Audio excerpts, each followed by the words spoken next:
الشیطان الرجیم بسم اللہ الرحمن الرحیم یا ایہا الذین آمنوا قاتلوا الذین یلونکم من الکفار ولیجدوا فیکم غلظہ واعلموا ان اللہ مع المتقین وإذا ما انزلت سورة فمنهم من يقول أيكم زادته هذه إيمانا فأما الذين آمنوا فزادتهم إيمانا وهم يستبشرون وأما الذين في قلوبهم مرض فزادتهم رجسا إلى رجسهم وماتوا وهم كافرون اولا يرون أنهم يفتنون في كل عام مرة أو مرتين ثم لا يتوبون ولا هم يذكرون صدق اللہ العظیم۔ آیت نمبر 122 سے لے کر آیت نمبر 126 تک سورہ توبہ پارہ 11 ہم سماعت کریں گے۔ پروردگار ارشاد فرماتے ہیں یا ایھا الذین آمنوا، اے ایمان والو، قاتلوا الذین یلونکم من الکفار، جنگ کرو ان کافروں سے جو آس پاس ہیں تمہارے، وَلْيَجِدُوا فِيكُمْ غِلْظَةً، اور چاہیے کہ وہ پائیں تم میں سختی، وَاعْلَمُوا أَنَّ اللَّهَ مَعَ الْمُتَّقِينَ، اور خوب جان لو اللہ تعالیٰ پرہیزگاروں کے ساتھ ہے۔ ارشاد فرمایا نا کہ جنگ کرو ان کافروں سے جو تمہارے کیا ہیں، آس پاس ہیں، یعنی سب سے پہلے ان کفار سے جہاد کرو جو تمہارے قریب بستے ہیں، اس کے بعد ان کے قریب جو ان کے قریب بستے ہیں ان سے، اس طرح الاقرب فالاقرب، یعنی جو قریبی ہے اس سے پہلے، پھر اس کے بعد، پھر اس کے بعد، کہ اصول پر جہاد کا سلسلہ جاری رہے، کیونکہ اسلامی جہاد کا مدعا قتل و غارت تو ہوتا نہیں، بلکہ یہ ناصحانہ تنبیہ اور سرزنش کے مترادف ہے،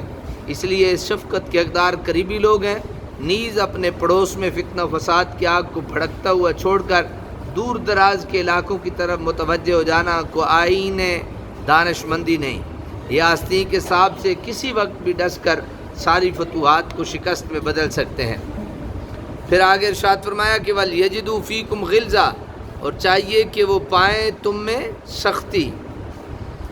یعنی جب میدان جہاد میں نکلو تو اپنی قوت و سطوت کا پورا مظاہرہ کرتے ہوئے جاؤ، اور جب تمہاری تلواریں بے نیام ہوں تو دشمن پر یوں بھرپور وار کرو کہ ان کے فولادی خودوں اور زروں کو کاٹتی ہوئی نکل جائیں، تاکہ دوبارہ انہیں للکارنے کی ہمت نہ ہو۔ غلظہ کا معنی ہے سختی، قوت اور جوش و خروش۔ قرآن حکیم نے جا بجا مومن کی یہ شان بیان کی ہے کہ وہ اپنے اسلامی بھائیوں کے ساتھ بڑا نرم خو اور حلیم الطبع ہوتا ہے، لیکن اسلام کے دشمنوں کے سامنے وہ بپھرا ہوا شیر ہے جس کی گرج سے سینوں میں دل پانی پانی ہو جاتا ہے۔ اشداء علی الکفار رحماء بینہم، جس سے جگرے لالا میں ٹھنڈک ہو وہ شبنم، دریاؤں کے دل جس سے دہل جائیں وہ طوفان، یعنی یہ جو ہے وہ مومن کی ایک شان ہوتی ہے۔ وَإِذَا مَا أُنزِلَتْ سورہ، اور جب کبھی نازل ہوتی ہے کوئی سورہ، فَمِنْهُمْ مَنْ يَقُولُ أَيُّكُمْ زَادَتْهُ هَٰذِهِ ایمانا، تو بعض ان میں سے وہ ہیں جو شرارتاً کہتے ہیں کس کا تم میں سے زیادہ کر دیا ہے اس سورت نے ایمان، یعنی جب سورت نازل ہوتی ہے تو وہ تنزیہ کہتے ہیں کہ کون سی سورت نے تمہارے ایمان کو زیادہ کر دیا ہے۔ فَأَمَّا الَّذِينَ آمَنُوا، تو سن لو ایمان والوں کے ایمان میں، فَزَادَتْهُمْ ایمانا، اس سورت نے اضافہ کر دیا ہے، وَهُمْ يَسْتَبْشِرُونَ، اور وہ خوشیاں منا رہے ہیں۔ جو اللہ تعالیٰ سے ڈرتے ہیں اللہ تعالیٰ ان کی نصرت ان کے شامل حال ہوتی ہے، اور جس کے شامل حال اللہ تعالیٰ کی نصرت ہو اسے دنیا کی کوئی طاقت نیچا نہیں دکھا سکتی، اس لیے کفر و باطل کے سامنے خم ٹھونک کر کھڑے ہو جاؤ، کیونکہ تم میرے احکام کی بجا آوری میں سستی نہیں کرتے، اس لیے میں تمہارے ساتھ ہوں، کامیابی کا سہرا تمہارے سر ہی باندھا جائے گا۔ اللہ تعالیٰ ہمیں تقویٰ کی راہ پر چلائے اور اپنی اعانت اور نصرت سے ہماری چارہ سازی فرمائے۔ فرمایا کیونکہ منافقین کے پتھر کی طرح جو سخت دلوں پر آیات قرآنی کا کوئی اثر نہیں ہوتا، اس لیے وہ نزول قرآن کے سلسلے کو بے سود سمجھتے تھے۔ جب کبھی کوئی نئی آیات سورہ نازل ہوتی تو وزرائے مذاق اپنے دوستوں سے پوچھتے، سناؤ جی یہ جو نئی سورہ اتری ہے اس سے تمہارے ایمان میں کتنی ترقی ہوئی؟ ان کے اس مذاق کا جواب دیا جا رہا ہے، اے مردہ دلو، یہ جو نئی سورت اتری ہے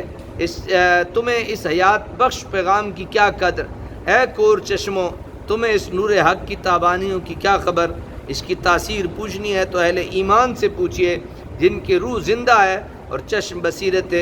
بینا ہے، وہ تمہیں بتائیں گے۔ اس ابر رحمت نے ان کے کشت ایمان کو کس طرح شاداب کر دیا، ان کے دل آج خوشی سے لبریز ہیں اور ان کے چہرے فرت مسرت سے چمک اٹھے ہیں۔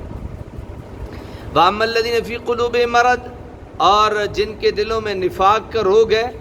فَزَادَتْهُمْ رِجْسًا إِلَىٰ رِجْسِهِمْ، تو بڑھا دی اس صورت نے ان میں اور پلیدی ان کی سابقہ پلیدی پر ہی، وَمَاتُوا وَهُمْ كَافِرُونَ، اور وہ مر گئے اس حال میں کہ وہ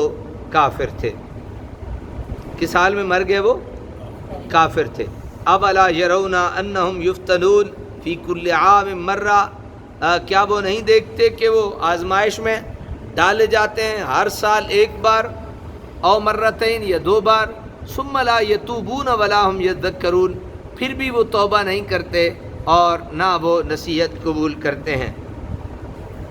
منافقین جو غفلت اور عناد کے شکار تھے، ان کو راہ ہدایت پر لانے کے لیے سال میں متعدد بار انہیں ایسے حالات سے دوچار کر دیا جاتا جو ان کو خواب غفلت سے بیدار کر دیتے، اسلام کے خلاف ان کی سازشیں ناکامی سے ہمکنار ہوتی۔ بے سر و سامانی کے باوجود مسلمان ہر میدان میں اپنے طاقتور دشمنوں کو شکست پر شکست دیتے چلے جاتے۔ حضور کی ذات پاک سے ایسے ایسے معجزات رونما ہوتے جن کے دیکھنے کے بعد حضور کی صداقت کا یقین ہو جاتا۔ اس کے علاوہ انہیں طرح طرح کی تکالیف اور مالی خساروں میں مبتلا کیا جاتا تاکہ یہ غفلت کی نیند سے بیدار ہوں، لیکن انہیں توبہ کی توفیق نصیب نہ ہوتی۔ اللہ تبارک و تعالی عمل کی توفیق عطا فرمائے۔